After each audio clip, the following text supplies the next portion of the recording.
নমস্কার বন্ধুরা, আমার ইউটিউব চ্যানেল পলাশ বিশ্বাস ভিডিওতে আপনারা দেখেছেন যে এরম প্রতিস্থাপন থেকে শুরু করে এই গাছটা আমি দেখিয়ে এসেছি কিভাবে পরিচর্যা করতে হবে এবং কি কি খাবার দিতে হবে। আজকে দেখুন গাছটা এইরকম হয়ে আছে, পুরো ফুলে ভরে আছে। তো আরও ভালো হবে, আরও ভালো করতে হবে আগামী দিনে। সেই পরিচর্যা অবশ্যই আপনাদের সামনেও আসবে, আপনারা খালি জুড়ে থাকুন চ্যানেলের সাথে। আর এখন দীর্ঘদিন ধরে এই ফুল রেখে দিবেন কোন খাবার দিলে এবং কি করলে গাছটা আরও ঝোপালো হবে এবং গ্রীষ্মের প্রায় প্রথম অবধি আপনারা কিন্তু এই পিটুনিয়া থেকে ফুল পাবেন। এবং কি পরিচর্যা সমস্তটাই আজকের বলে দেব।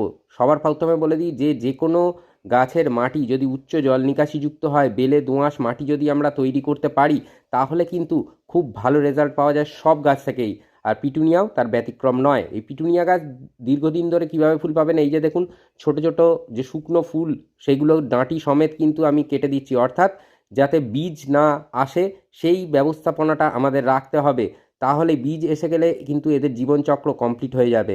তাই বীজ আসতে দেব না, জাস্ট এই ফুলগুলোর শুকনো হওয়ার মুহূর্ত আমরা কিন্তু ঠিক এইভাবে ডাঁটি সমেত কেটে ফেলে দেব। আর অবশ্যই খাবার তো দিতেই হবে। কোন খাবার দিতে হবে সেটা বলে দিচ্ছি, কারণ পুরো টব জুড়ে আছে। এই সময় কিন্তু মিক্সড ফার্টিলাইজার কিচ্ছু দেওয়া যাবে না, তরল সার দিতে হবে আপনাদেরকে গাছে। আর তাহলেই দেখবেন ঠিক এইভাবে ঝাঁকে ঝাঁকে ফুটে থাকবে পিটুনিয়া আপনার বাগানেও।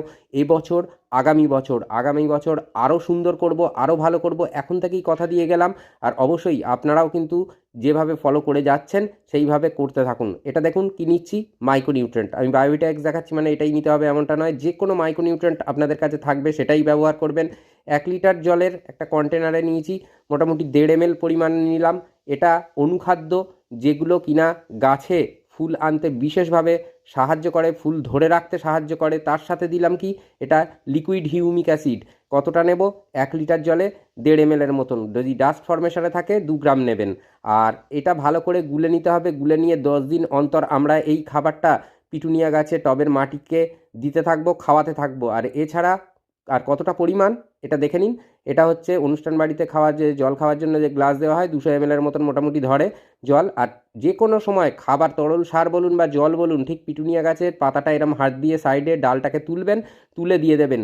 তাহলেই দেখবেন দারুণ রেজাল্ট পাওয়া যাবে। কতটা দিলাম, যেহেতু বড় টব, 10 ইঞ্চির টব, সেই জন্য আমরা কিন্তু এখানে 400 ml অবধি জল দিতে পারবো তরল সার।